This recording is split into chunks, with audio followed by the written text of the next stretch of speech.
Hello and welcome to the Speculative Fiction Writing Made Simple podcast. I'm your host, Heather Davis.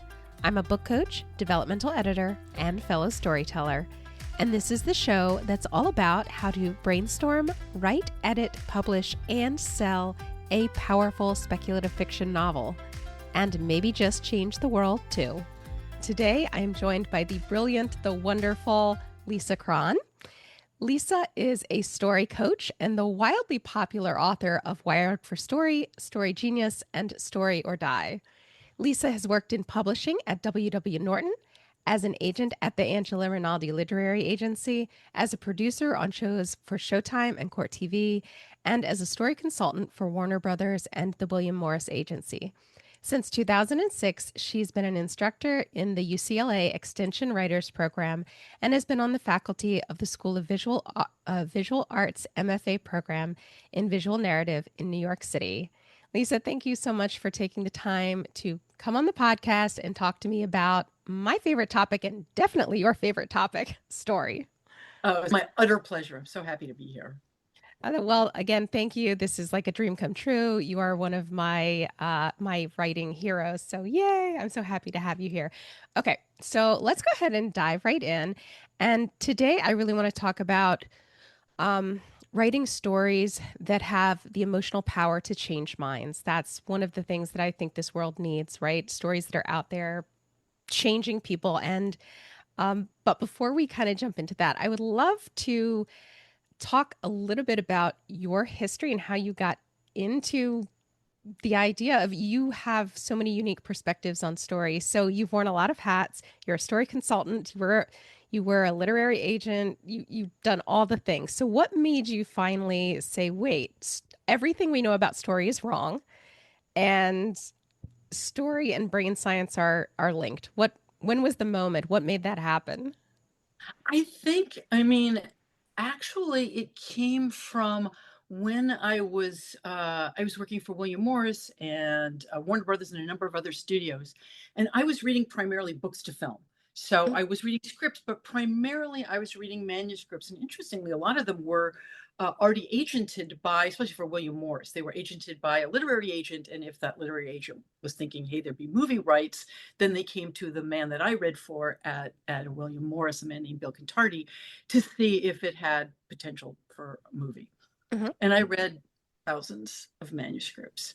Mm-hmm. And interestingly, most of them were really pretty dreadful. Even if they were agented, they were really dreadful. But the really interesting thing that I realized is what pulled me in was very different than what I had been taught should pull me in, was pulling writers in, and what writers should do to pull readers in. That it was just really, really, really wrong. That it didn't matter how well something was quote unquote written. It didn't matter if, God forbid, the writer was and I admit I hate this word so much it makes me throw up a little in my mouth when I say it, wordsmith. It mattered if, as I say these days, if there was blood, if I could feel something. And the only way I felt something was if the point of view character, and I'll say protagonist, but it could be whoever the point of view character is in the scene, is feeling something in the moment, on the page, experiencing it and feeling it was very different than what we've been taught. It has not come through body language or some beautiful, lovely metaphor or the writer telling us they're happy, they're sad, or big mistake that writers make, like we're watching it like a movie and we can visually see, because they're describing it visually, that some horrible thing is about to happen to somebody. We don't feel anything then. What we feel is what the character's feeling as they are struggling with what to do, as they're struggling with decision that every scene should be forcing them to make, scene by scene by scene by scene, as they try to achieve their driving agenda, the agenda that, believe it or not, they stepped onto the page with. And that's what would pull me in. What pulled me in was, and think about it in your own life, when you're struggling over what to do and this awful thing could happen, but if you do this, maybe you could get that, maybe not, but then they'll really know this thing about you that you don't want them to know. You're not talking about how you feel, but as you struggle with those things, you're feeling it. And the same thing is true of your reader. I mean, readers, they've done functional MRI studies that show when you're lost into stories, same areas of your brain light up that would light up if you were doing what that character's doing. You are really there. And so as they're experiencing it, so are you. And if you're not experiencing it, if you're on the outside looking in, which is what happens a lot, you're just bored, your mind wanders. And that was something that was really not being taught. Still, I don't think is really taught in the way that it should be anywhere. I think, I really do think, like as you said in the beginning, everything you know about writing is wrong. And I think that is so deeply true. I used to say, if the writing world, meaning the world that teaches writing to people, were a person, I'd punch it in the nose and go to jail happily, I which was a remember metaphor. hearing you say that a few times, and I Yeah, love that image so much because I can see especially it. It's a visual, it's concrete, it's specific. Lisa punching the writing world in the face. I love that. exactly. And although now again, a metaphor, I definitely don't want to go to jail.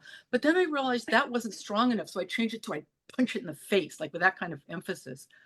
And then I realized that wasn't strong enough. And what I say now is, the shower scene in Psycho? I'd go after it, like Norman Bates going after Janet Leigh, or Marion Crane, as her name is in the movie, with a butcher knife, because what it says is not only wrong, but 180 degrees wrong. 180 degrees going to take you in the rest. This is why I really firmly believe, and this is not my number, but the number that's out there, that 97%, and I think it actually is higher, of manuscripts that come into agents and editors are rejected. Yeah. That's why, because most stories are, as I'll say, a bunch of things that happen, and who cares? Yeah, and that's such a staggering number for any writer. I remember when I first read those numbers, it's just humbling when you're thinking about wanting to make it a career, if not one that supports you, at least one that you're successful at in some way, Mm-hmm. right? And just to think, wow, 97% of people are in some way or other getting it wrong. So then, how do we get it right is always the question. But I love the idea of you talking about the character making decisions on the page. And I know, so Lisa and I worked together on the first draft of my novel, and she really taught me how to write anything. Like I came in thinking I knew how to write something. And then we spent a couple years where I actually learned. And I'm so grateful because it's so different when you're getting it on the page the right way versus the wrong way. And I always think of it when I came to you, and I think I see this with a lot of writers, I was thinking top down, you know, not bottom up. And so the story came plot, and then I would like describe what the characters were doing. And I describe, that this made them angry or this made them sad. And it's totally not about that top down. It's about digging deep into the character to figure out how they are experiencing the world from their unique perspective up. Can you speak a little bit more to that? Because you're more eloquent than I am about it. That's pretty good.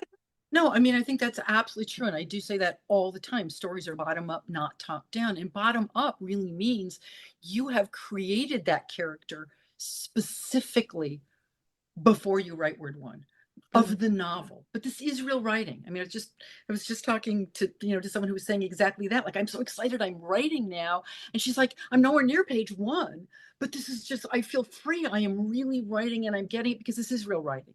Yeah. This is where the story comes from. It's like, just think of it this way. You'd never go, I'm going to write the biography of somebody I know absolutely nothing about. I'm just going to wing it Mhm. and comes. You come and you figure out, I mean, there's so many things you figure out first, but you figure out who that character is, what that is, I'm fond of saying, misbelief is, and you go back and you create where that came from, what they wanted, what that agenda was, not in general. That is a big mistake that writers make when they go, okay, I'll create my characters, I'll do a character bio. And it's like, Mm. don't ever do that because it's general and the story's in the specific. So Yeah. it's going back and digging in your story's backyard and it's figuring out, well, where is that misbelief? Where did it come from? What literally happened? And then writing that scene out as if it would be in the book, as often it is, but with that same depth, never coming at it as a narrative summary. Because when you think about the word summary, like what's a summary? A summary actually is something, boots on the ground, specifically has happened, and you've pulled out whatever spine of it you want to talk about, and that's the summary. When all you've got is a summary, a summary of what? Yeah. What exactly happened? And it becomes this happened and then that, and that's how you end up with, a novel or a story that's nothing but a bunch of things that happen. And especially if you're writing speculative fiction, you have to know what world you're writing about. You have to know what you're talking about. I've worked with people where they've gone, yeah, and there's magic. And I'm like, yeah, okay, like what? No, no, I just told you magic. It's like, well, magic to do what is it like? Do boots on the ground? Why do they have? Where did it come from? Well, I just told you.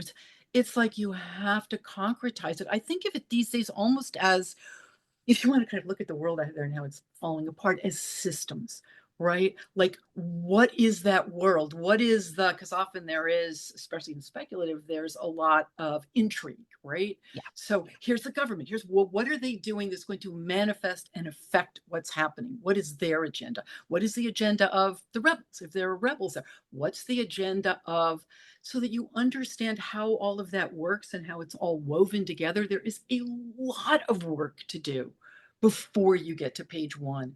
That's what allows you to get to page one. But that's what bottom up is. And it's hard to define. I mean, I think we have defined it. I can and will go on and on about specifically how to get there. But that's where story lives and breathes. It always comes from your story's backyard. I say it to writers all the time. When people come with a manuscript and they'll go, oh, there's something wrong with, what do they call it? Like the saggy middle or the muddled middle, Yeah. which is I really don't like. Or I'm just to the end and I can't figure out how. That's where my problem is. And the answer is always no, no, no, no, no. Your problem's in the very beginning. It's always in the beginning because a story is one problem that grows, escalates, and complicates from the beginning. Character, protagonist enters the story with an agenda, with something they want, with something that's holding them back. And then scene by scene by scene by scene, the plot, what happens, forces them to go after that thing they want. But in order to do it, they've got to deal with that thing that's been holding them back. As my son said, my son is a movie producer, and they were making a movie, and they had to bring the screenwriter back because there wasn't enough. And if I leave you with nothing else, as I'll talk about, the most important layer of story is, in fact, backstory. There wasn't enough backstory. There was Yeah. just a bunch of things happened, but there was no reason why. And he said, the story present makes the unconscious conscious. And he did not mean that in, God forbid, a Freudian, Jungian, or woo woo sort of way. He meant literally, by the time we believe something, it is in our cognitive unconscious. It is how we are making the choices we are making, because every choice we make, the reason we make it comes from one place and one place only. And that is what our past experience has taught us those things mean that we need to do also to stay huge to our group or tribe or whatever word it's okay to use. I'm going to say tribe because I don't care that you're not supposed to. I think it's tribe. I don't care. I don't care. Tribe. Um, that is what pulls us forward. So the unconscious is already in what's known as our cognitive unconscious, and it's what it is clouding our lens. It's the meaning we're reading into things, and it isn't working. It's wrong. And in order to get what we want, the plot is forcing us to go after it. We're going after it in a way that we think is right because life taught us it was right. Yeah. And then that unconscious belief slowly comes to the surface and we see it for what it is, which is wrong. It goes to that great quote, which I'm sure I'm about to mangle, T.S. Eliot, who said, the end of our travels or our journey is to return to where we started and to see the place for the first time.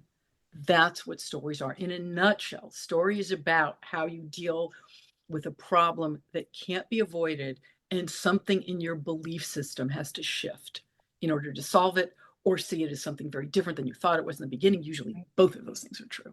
That's what a story is. And that's where as I'm deeply fond of saying these days, that's where the blood comes from. That's where the blood comes from. And if you don't have that, you just have, a beautifully written, who cares? Right. No, that makes a lot of sense. I mean, I think that's one of the reasons why, as I work with writers and as I write myself, the idea of it doesn't really matter what happens, the plot. I know this sounds weird, but it doesn't really matter what happens in the plot. It doesn't matter if they achieve their goals or if they don't achieve their goals. It's the internal story. That's the Mm-hmm. thing that has to be solved and concluded. They have to make that internal shift. They have to go from that misbelief that you talk Mm-hmm. about to some sort of a healed belief where they're like, oh, I see the Yep. thing. And now So it's less about what happens externally and really all about what happens internally. Right. The external's there to force the internal to Yeah. happen. I mean, that's, as I'm fond of saying, thinking about, as I'll talk about later, the movie Die Hard, right? Which hopefully everybody's seen, 1988, best Great Christmas movie movie. Great movie. ever made. But I mean, in it, to say it in a nutshell, what John McClane, Bruce Willis wants is to win his wife back. Yeah. And the only way he's going to get to do that isn't going to be he'll go to Nakatomi Plaza, they'll talk, they'll decide.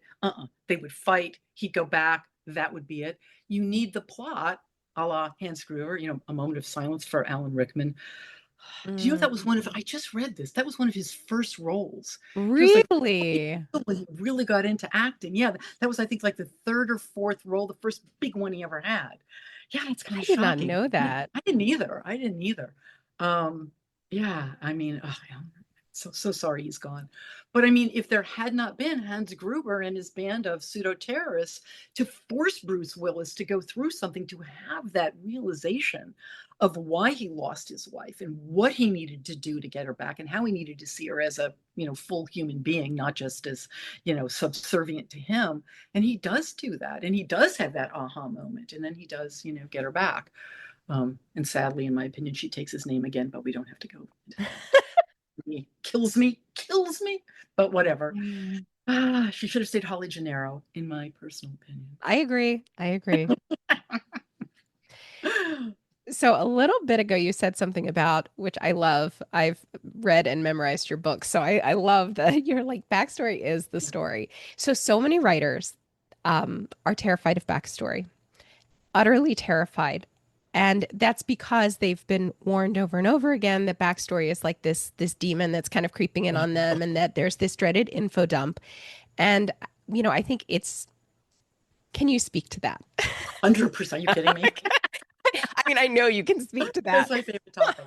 The biggest lie the writing world tells is to use backstory sparingly, and then only when the reader needs to know something. First of all, you never put something in because the reader needs to know. Not that they don't.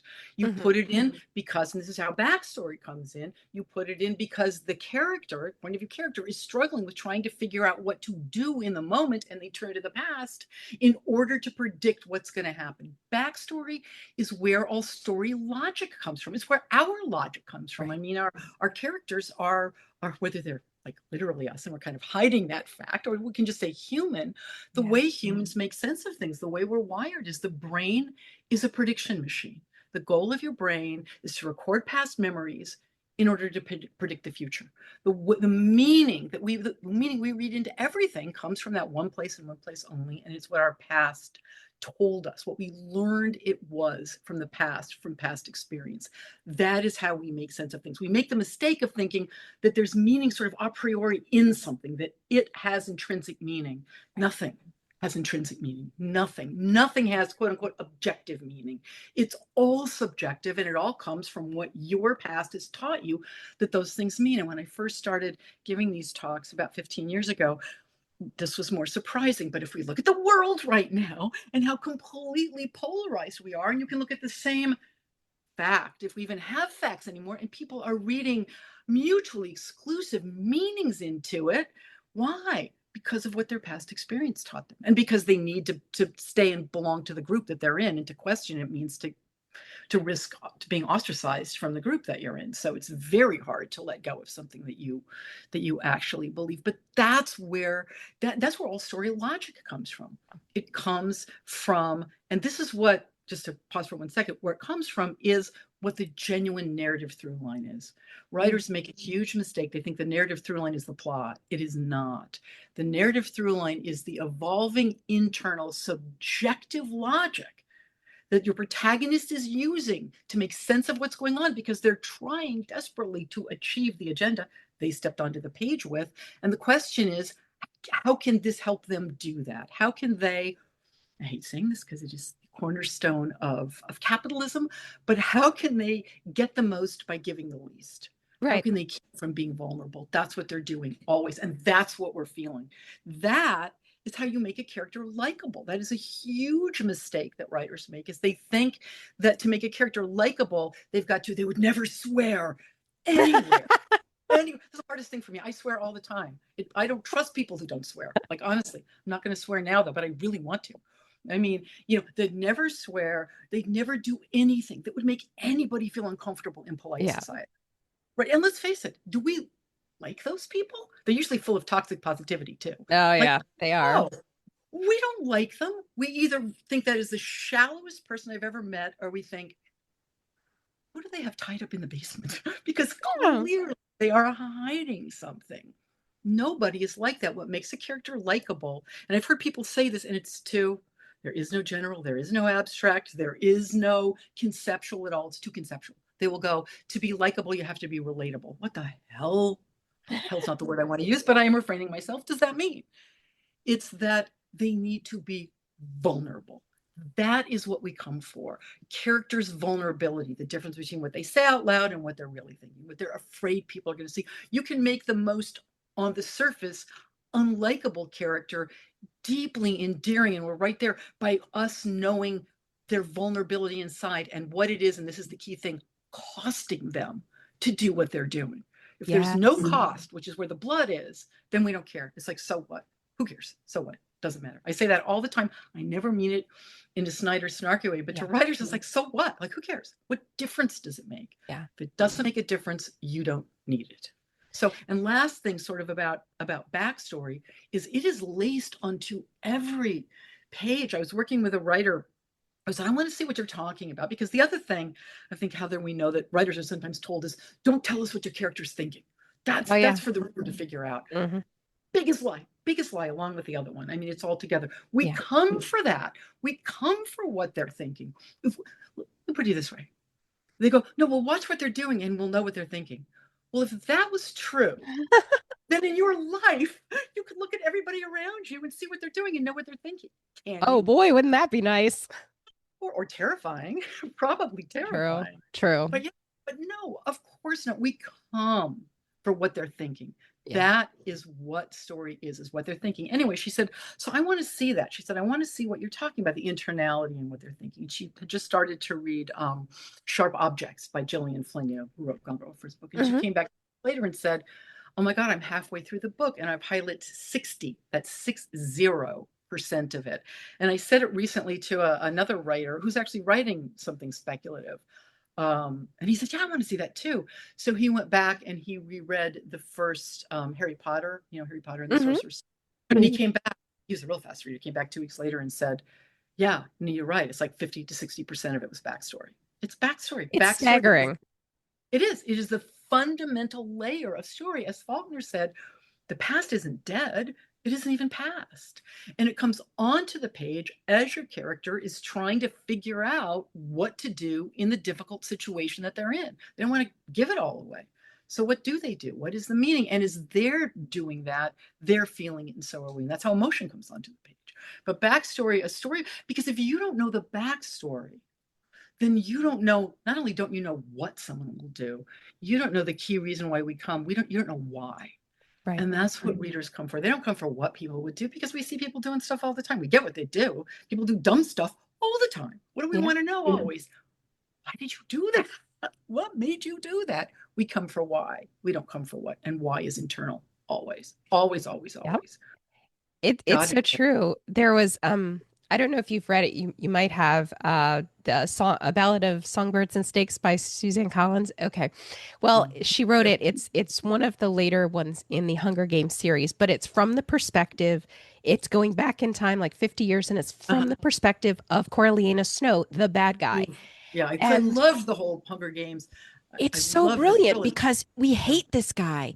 But I swear the entire time I read the book, because we were in his head, we understood why he made every decision and why he made the worst. But every single moment, I was like, he's going to do it. He's going to do the right thing this time. He's not going to become the evil villain of, there's no way this guy who's thinking all these things. But so she was so good at weaving that in, that even though I absolutely knew he becomes the awful evil villain, I felt him. He was likable. Even when he was doing awful, terrible things, he was likable, because likable is not really what we're taught it is, right? Likable doesn't mean you're doing things that are nice. It means we understand why you're doing, and we feel that empathy for the position that you're in, because we feel you working it out on the page of why you're pushed into a corner and have to do it. Exactly. That's exactly right. Or do it to save face, Yeah. or do it sometimes to spare someone else. Yep. Sometimes people do awful things at the end and it's going to hurt someone, but it's not going to hurt them as much as the truth might. So they don't. I mean, yeah, we know that because we come for the why, because that's what we're Yeah. always trying to figure out. Because with other people, we're trying to figure out, am I safe or am I not? Hmm. Literally. And if we don't know why somebody's doing what they're doing, we don't know if we're safe. So that is always what we're trying to figure out. That's why, I mean, so much of this stuff, so much of what I try to say is we've been taught to dislike ourselves for things that we are wired to do and think. Like there's one phrase I deeply, I hate it. And it's this: so and so is a people pleaser. I hate that designation so much because we are all people pleasers. We are wired to want people to like us because we're wired to live in a world we don't live in anymore, really don't live in anymore now. We're wired to live in a world where if somebody doesn't like us, they could throw us over a cliff. Yeah. We want people to like us. It doesn't mean we have low self-esteem. It means we want to figure out if we're safe or not. That is why we want people to like us. So of course people are doing that, and especially women, because women, I mean, gender being, I mean, listen, gender is a social construct. Let's Yeah. face that. And women are taught that their goal in life is to turn around to, if you're going to be good, likable, Hmm. your responsibility is to make sure that everybody else, especially the man in your life, is emotionally okay. And if he's Right. having problems and he isn't emotionally okay, even if the problems he's having that are making him not emotionally okay have nothing to do with you, if you can't make him okay, that is your problem. You Hmm. have, and it is real. So, how could people not be, especially women? Because, also we could get clobbered, way more than men Yeah. and, pulled behind a bush. So, we're all that. And we're that for good reason. It's so true. Honestly, it's not story related, but my daughter is 14 and I totally feel that as, she went through middle school and I kept finding myself uttering the phrase, it doesn't matter if the kids are mean and don't like you. And I'm like, well, of course it matters because that's what Yeah. our brains are socially wired to want people to like us. Like that's why so many girls have such a hard time in middle school. But yeah, it's It's so true. It's yeah. so true. We're wired to live in a world we don't live in anymore. We're Yep. wired to live in a world, a very small world. I mean, that's the really interesting thing and why we make a lot of these mistakes. I mean, the wiring that we've got was put in about 75,000 years Yeah. ago.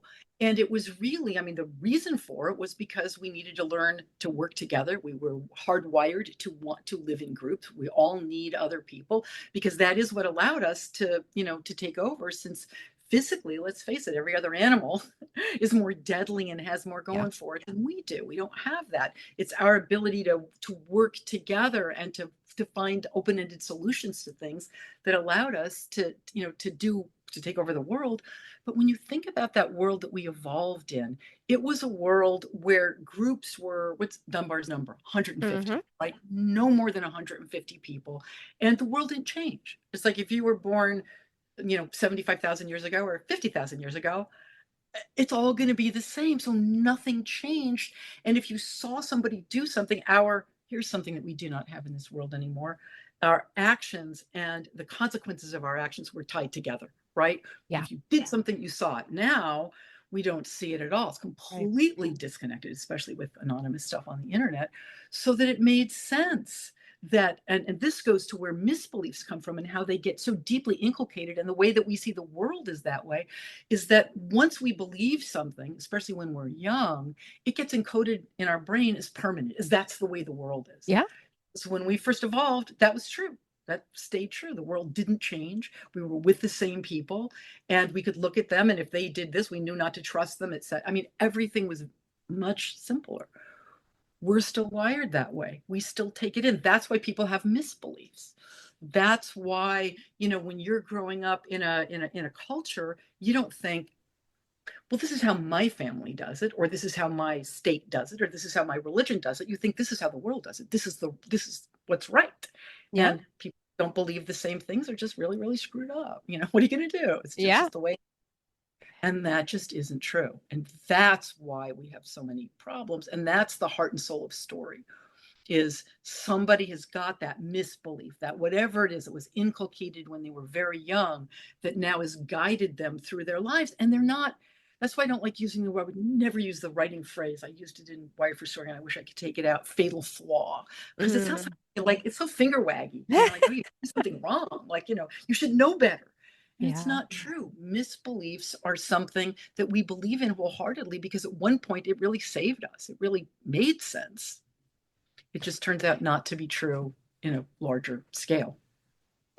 And I think one of the interesting things for me when I was reading that book, and I first came across that idea of a misbelief, and I was like, oh wait, I have misbeliefs, right? So it's kind of interesting to look at ourselves for a moment Oh, and think, yeah. of course, our protagonist would have these same types of things. We have them. It's sort of the way we frame and see the world, right? It's Oh, just how we absolutely. approach it. I'll never forget I always joke about this with my sister. She's always like, whenever we go anywhere, she's always like, she leaves her doors and windows unlocked, everything's good. She's just really, really trusting because her belief is that the world is safe and people are kind. And I always joke, I Yikes. said, I have a misbelief, and mine is that the world is dangerous and people are unpredictable. And I tell my children, if you go with my misbelief, everything I do makes sense. Like every time I tell you to carry the mace with you when you walk, or to do this, or to lock the windows, or to, you know, so it's so funny. It's like misbeliefs that characters have, whether or not that is actually a misbelief. I believe it's Yeah, I true, don't but think then it again, is. that's why it's my misbelief, right? Yeah. Yeah. And But I don't it's think like that is a misbelief, though. everything, like it affects literally everything a person Mhm. does. Exactly. That's why, yeah, I've worked with so many writers who exactly what you're saying would come back and go, I was looking for my protagonist's misbelief and I found my own. Yes. And you can go back, and sometimes they're tiny, as I'm fond of saying, like I have one that I would never tell anybody. It is so simple, though. I mean, it's one of those iconic. I was 13 years old. It was on a beach in Malibu. Well, I know that sounds so weird, but it was. And it was like 6 words somebody said to me. And I would actually say, ruined my life. Oh, Like wow. it, from then to now, if I could go back and undo that, Yeah. everything would probably be different. But it was so mortifying to me that I would never tell anyone. But, and here's the weird thing, if I did tell you, you'd go, okay, fine, don't tell me. What's the big deal in that? Isn't it funny how little things that seemingly are meaningless, like to one person to another, yeah, Yes. Right thing, right time. It became, and yeah, I can trace all of these other really weird things I've done that I would never tell anybody about. yeah. And they'd go, what is wrong with you that you would? And it's like, yeah, that's where it came from. And the scary thing, IRL, as opposed to on the page, is knowing it doesn't make that much difference. There's a big difference between knowing something and really believing it. Oh, So it's yeah. And really I hard. think that's so important for writers to keep in mind when they're trying to craft a plot that changes a misbelief.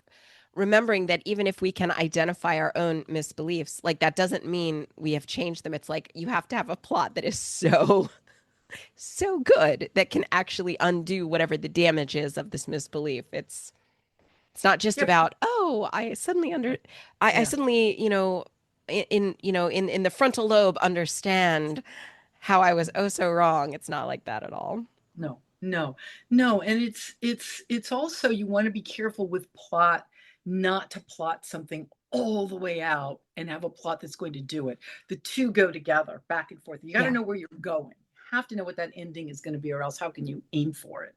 Yeah. But more than that, in the beginning, you have a basic idea of what it's going to be, and you really have to if you're writing speculative, because you're making everything up. I mean, it's really, really hard. That's why my advice to writers always is, if you're writing something for the first time, just write a novel about the person next door.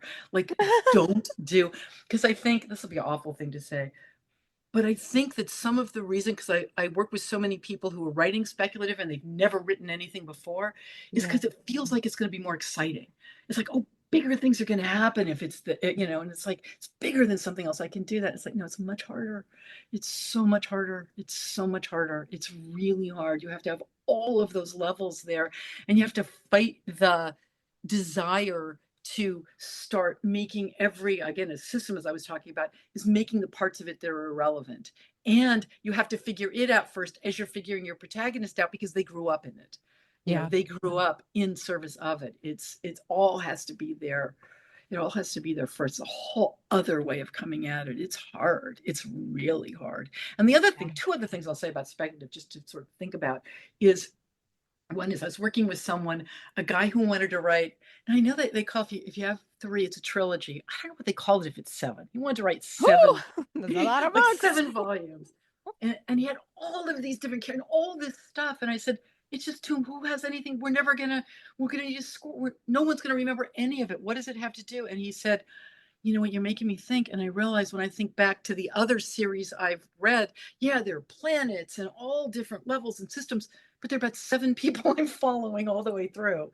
And it's like, yeah, that's right. You can't have all the different all over, or Yeah. we're going to just be lost. We're not going to remember. We're not going to know. It's where the blood is and who we are going to care about. That's what matters most. And the other thing to think of is that what is going to pull us in and make us feel the most is what goes the deepest, not what is the most, as I'm fond of saying, objectively dramatic. Right. Because that's an oxymoron. If it's objective, it's not dramatic. It's just a big thing that happens. Who cares? Yeah. Some small thing happening to somebody is can be much more profound than, an asteroid falls in downtown Cleveland. As long as it didn't fall on you, then. Yeah, I guess that would be dramatic. Yeah, exactly.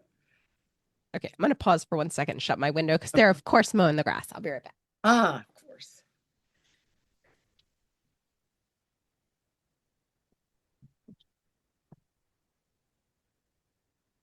Mhm.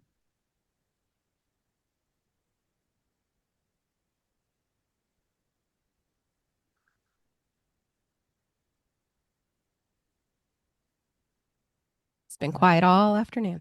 Of course. Until Yeah, I know now. when I used to work in TV, it was always like the leaf blower. Someone outside would have a leaf blower, and it was like timed. It was like, It's like, how do you know? yeah. All right. Okay. So, going back to something you were saying about backstory that I really wanted to ask you, Mhm.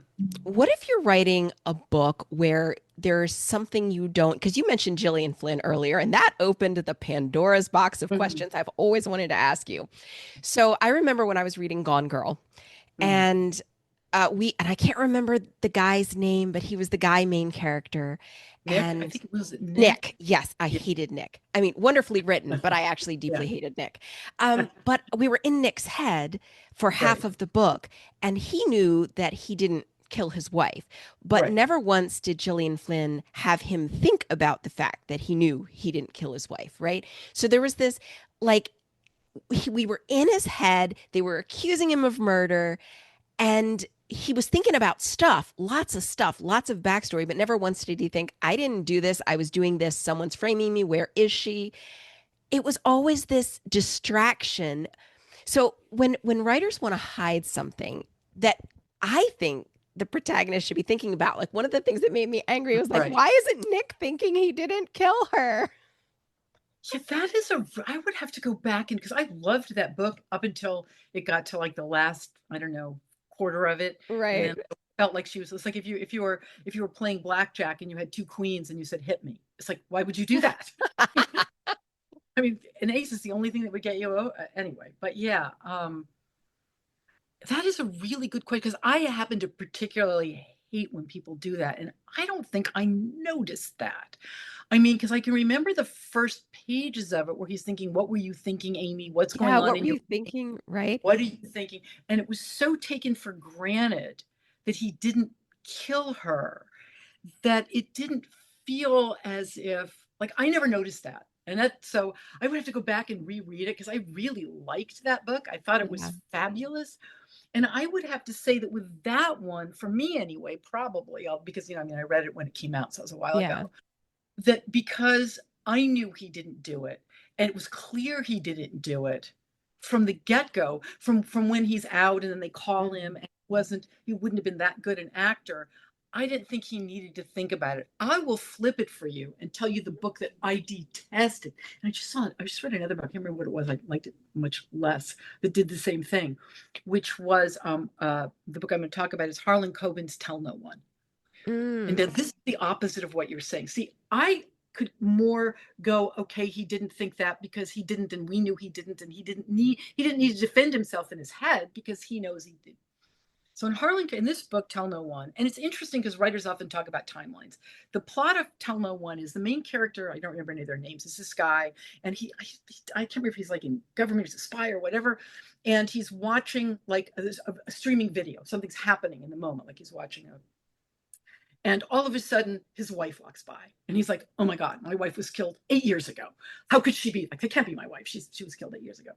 So, and talking about with time frame, as I recall, that was in the first person. And then we go back to what happened to his wife. So you've got two timelines going all the way Mhm. through.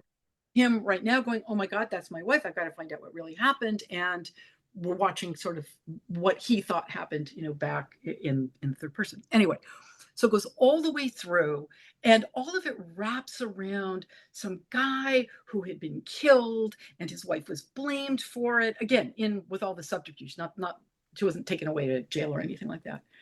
And it gets to the very end, Mhm. and he then thinks, well, of course she didn't do it because I killed him. And you're thinking, are you fucking sorry? Are you fucking kidding me? I have been in your head for 400 pages and you killed this guy and it never thought of it once. It didn't cross your mind. It didn't, it Oh, was you feel just, I could have, manipulated as a reader. yeah, I It's could not have fun. torn oh, it made me so angry all the way through. But yeah, that's what's more annoying, I think. Yeah. And not that that wouldn't have been annoying to you. I totally get that. I think I probably was willing to let it go. I didn't even think of it, so I can't tell you. It didn't even occur to me. But partly, I think it was because, like I said, remember because it opens and he gets a phone call and like, Yeah. oh my God, it looks like that. And so because of how he came at it, he never had to tell me he didn't do it because it was Mhm. obvious. And if people had come and said you did it, blah blah blah, and yeah, that would have been different. I think and you could be completely right. All I can say is the ones I've read where they would have known something Right. that can't be on the page because then it would give it away. I And mean, what would you say to writers who want to hold back things like that until the end, like oh, just not have it in their character's head when their character obviously would be you can't thinking, do it. No, you you can't do, can't. yeah, I You can't do agree. it. You can't do it. You can't do it. No one's gonna Yeah. don't I was just saying to Therese Walsh, who I was talking to earlier today on the phone, it's like you can't you can't hold things back. You can't think about I'm fooling the reader. I tell Mhm. writers all the time, never think about the reader. Don't think about the reader. Do not think about the reader. It's Yeah. not about the reader. It's about getting the story on the page. And that's another big lie that the writing world tells, which is hold things back for a reveal. It'll pull Yeah. people. And almost always, what you do is you lock people out because you can only be, and this is what you never want to be in a story, general, Hmm. because you can't be specific about something. You're being general about it or whatever it is or whatever. Yeah. And we have no way of trying to figure out what it might be because you're being so general that there's no specific for us even to grab onto and go, maybe it's this or maybe that's going on. Right. And we get bored and we leave. It's annoying. It doesn't pull us in. Almost always the information that would pull us in is the information that you're holding back. You Yeah. cannot write a novel and not have the character think about the thing that by definition they would be thinking about. Because Yeah. the drag of that then is that whatever you have them thinking isn't going to fit the scene, isn't going to fit what's going on because you're not allowing them to think. In other words, by definition, you're keeping the blood off the page. The thing Yeah. that they would be worried about, the thing that would be getting to them, you can't have them think about it because it would give it away. Yeah, don't do that. Give it away. Give it all away. The beginning should be where that promise paragraph, let us know where you're going. We want that yardstick so that we know what that is. Yeah, don't. Again, it makes writers, it's that snottiness too. I'll pull them in. I'll do, yeah. Don't. Don't dive into your story. The answer's in your story's backyard. Get it on the page, especially, yeah. Anyway, I could go on, but do not hold things back for a reveal. It doesn't get you anything. Yeah, I mean, It I gives totally agree. you I've read so many stories where the thing that the writer is trying to hide is the one thing that would make me understand and care about the current right, situation, and they just have it completely wrong. They think, "Oh, but you'll be so interested when the right. reader gets to the big reveal on page Yeah, 350." And I I'm like, know. nobody's getting to page 350. Like it's just like because that's the whole reason that makes it where like us Right, understanding that and buying in emotionally is going to get us to want to follow the story. right. Right. So And I just wouldn't say it's buying in emotionally. I'd say we're feeling what the character's feeling. If you're Yeah. holding it off the page, they can't feel what they'd be feeling. Yeah. There's no blood. You've kept the blood away. So to get us involved, it's like a Vulcan mind meld. Like you are that protagonist. You are feeling what they're feeling because you're struggling in the same way they are. You're experiencing it with them. And it's the experience that triggers the emotion. Without the experience, there's no emotion. And if you're not letting us experience it, by definition, there's no emotion. Yeah, Yeah, I know. I love that. So earlier, and this is maybe one of the last things that I just want to, end this episode with, giving writers something tangible. So you said that body language, a sigh, this, that, telling us that someone's angry or sad, that doesn't work. Can you just give us a concrete example of what the difference is? Like, if we're not using those, what would your concrete example of what does work to show emotion instead of telling us or making us just Right. interpret body language? What's the alternative here? I mean, the alternative is, and I'll use the thing that I often, I probably should write this down and get it better because it's also really painful. I mean, the story itself, not to me, but I mean, it's as the character is trying to make a difficult choice. Like, for instance, like 14-year-old kid walking home thinking, oh my God, I'm almost home and I hear that kitten again. It's under the house. Oh, the meow. I don't think it's going to make it another day. If only dad hadn't taken the mom and the other kittens and drowned them, in the well before. But this kitten, thank God, if I could just give it some milk. But mom said if I take any more milk out of the fridge to give to the cat or to give to anybody, dad's going to beat her again. And the last time he beat her, I didn't want to think of it. She was in bed for a week and oh, I can't even think about that. But that poor kitten, maybe if I take the milk and I put it in the saucer with a little bit of water in, dad won't notice that the level's gone down. And then maybe I can save the kitten too. Maybe that's what I'll do. Now, I didn't mention emotion. I didn't mention, I got a lot of backstory in there, right? You feel sorry for that kid. That poor Yeah. kid. Like, what's going to happen? What did that do to him or her? Which aren't even, that's how you get emotion on the page. And that's how it plays forward. Because the question then is, okay, she's going to take the milk and the milk's going to go to the kitten. What's dad going to do? What has to play forward? There Yeah. has to be a consequence immediately, not later, but a consequence so that we go, oh, okay, that's why that, when we're not thinking that's why that was there. But the reader's tacit assumption is always that everything is there on a need to know basis. If they didn't need to know it, you wouldn't bother telling them. And just one mistake that writers make on that level, as I was talking to someone the other day, and she had this big long thing there. And there was one, I'm trying to remember exactly what it was. It was a detail about where a path was on a mountain. And she's Hmm. describing that. And she said, I only needed to put that in. And she's describing like this intense thing is happening to her protagonist. And she spends a paragraph describing what it looks like out the window. And I said to her, no one's going to read this. Like, we're going to think it matter. Because that's the other Yeah. thing. If you pause with that, the reader's going to think, oh, I guess that big thing that was bugging her wasn't that big a deal because look, she's so, the Purple Mountain's majesty is taking precedence over. But she said, no, I put that in there because way later on, we're going to need to know that path is there. And it's like, you think the reader's going to remember that? You think that they're going to read this thing about this path that's in with all the trees and all of this. It's a throwaway paragraph. And somehow, 50 pages later, where he's going to go, oh, look, there's a path in that mountain. They're going to go, oh, yeah, I knew that. That was foreshadowed. Of course not. It's lose-lose. It is Yeah. lose-lose, 100%. It's got to be necessary in the moment, not way later. And that's why that's happening. Or the other mistake that writers make on that level is they'll have a whole scene to show that Janie has a great sense of humor. Has nothing to do with anything, but we need you to Oh, know she has yes. humor. Hmm. Like, don't do that. Everything. Stories, one problem that grows, escalates, and complicates. There's one driver going all the way through. It can never disappear. Everything spins off of that. That's why one word I don't use that's in Story Genius anymore is subplot. I would never use that word because I don't use words that are general. The general, the abstract, the conceptual do not exist. We made them up. They have no legs. They have no blood.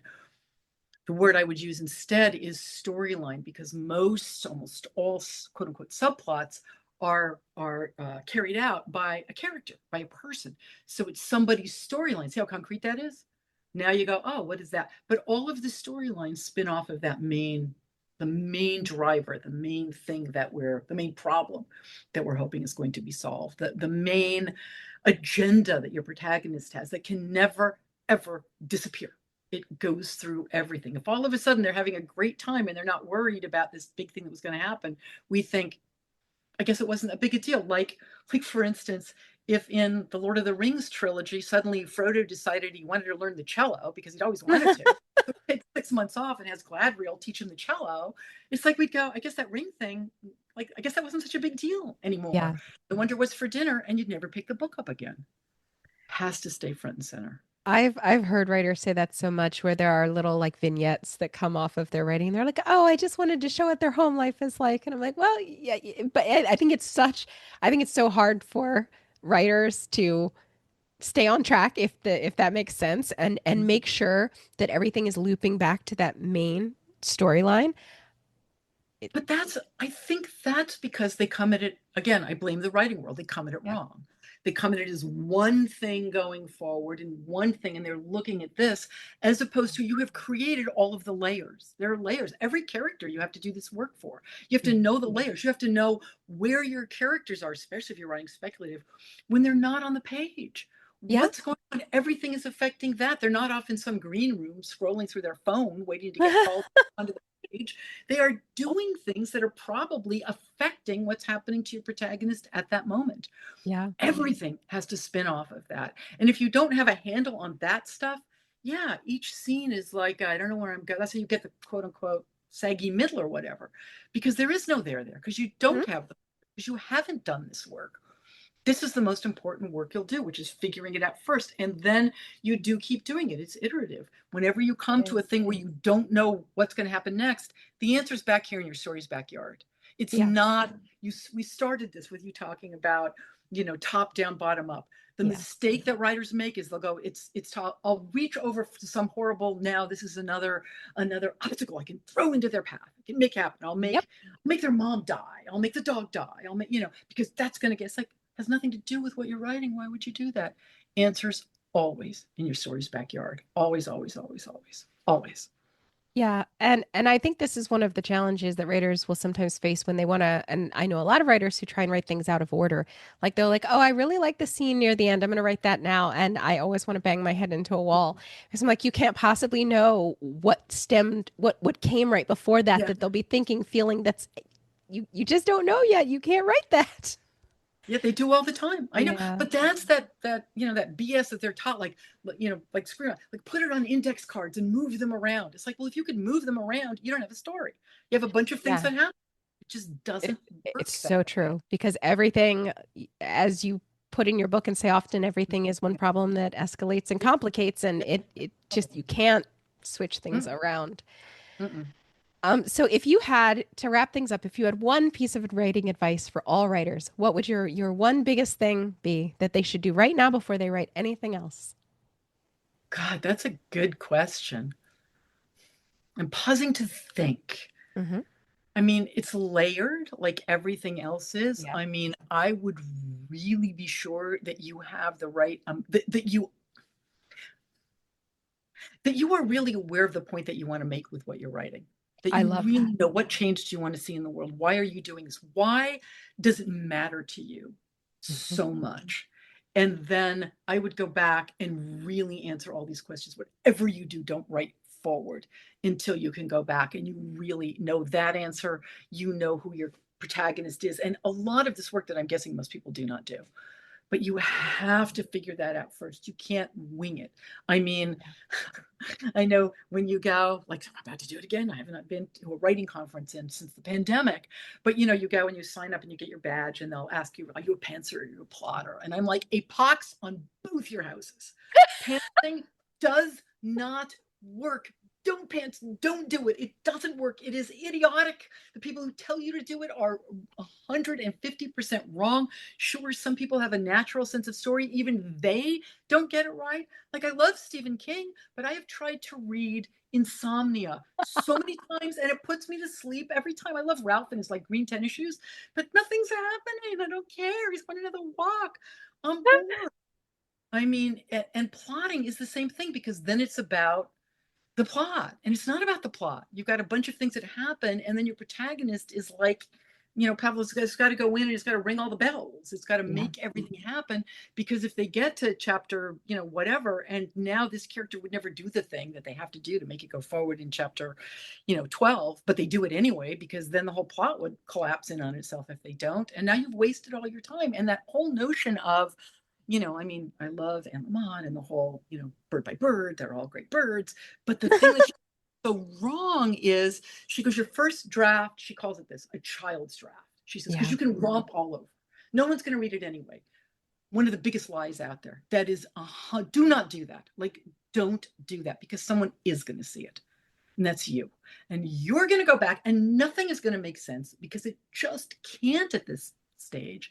And you're going to go, okay, I get it. And then you're going to try to make it make sense. And you're going to put in like connective tissue that will never, think Frankenstein, only worse. That will never work. And then you're going to throw good time after bad. And then you're going to go, gee, I guess I shouldn't be a writer. I'm going to take my creativity and instead I'm going to take up something else, like interpretive dance, which don't do. Another bad idea. Oh God, I cannot begin to tell you. In fact, it's so funny. One slight digression. I used to live in Santa Fe. I lived in Santa Fe for 8 years. And the only time I've ever been to interpretive dance was when I lived there. And there was this woman, and it was a stage, and she called it, it was like raking the plankton. And she just went like this. You can see me doing this, like as if it's a rake, for 15 minutes. That was it. Like, oh no. So boring and stupid. Anyway, don't be like, do not. Oh my God, I'm going back to the place where whenever I say, become an interpreter, don't become an interpretive dancer. That's what I'm thinking of. It was like raping the plankton. Oh God, it was so. Anyway, deep cleansing breath. No, I love that though, that the advice would be to know the point that you want to make with your story, like the deep meaning that you want it to have. I think that's so important. And that's something that many writers don't stop to think about. They're trying to think about, plot level things like, how's the plot going to turn out? Not what am I trying to say about the world? What change do I want to see in the world? Why am I bothering to spend probably years writing this piece of work? What is its deeper meaning? And starting there just seems like I know that was one of the biggest things when we were working together on the first draft of my novel. It was mind blowing for me to have to sit down and think about that. And when I did, that's when everything fell into place. I'm like, oh, this is what I'm trying to say. This is what I believe. And suddenly it crystallized, and the plot was a tool. And I'm in the character, I'm trying to be in the character's head, making decisions, and it just all sort of made sense. So I think that's just such a brilliant, brilliant piece of advice. Yay, yay. Well, yeah, because that's what change do you want to see in the world? The thing I always say to people, if I could leave them with nothing else, is that the story is not about the plot. Story is about how the plot affects the protagonist internally and forces something in their belief system to shift. Yeah. That's what your story's about. It is not about the plot. It is not. That's why if it's up to me, as I will say soon, and I know I'm saying this now, this is a metaphor because people are actually doing it. It's terrifying, not to these books, but I would burn every story structure book, from the much revered and deeply misogynist, The Temptress, Please, Hero's Journey, all the way up to whatever the most popular one is now, because they do nothing but lead people astray. They're not about story structure. They're about plot structure, and it's not about the plot. It's not about the plot. Can't say it strongly enough. Not about the plot. I love that so much. Thank you, Lisa, for taking the time out of your day to talk with us. I hope and I'm sure that you have given writers so much to think about today. So thank you, thank you, thank you. You're very welcome. It was an utter pleasure. Until next time, keep writing, keep dreaming, and remember, the world needs your stories right now. So don't you dare give up on your novel or yourself. Talk to you next time.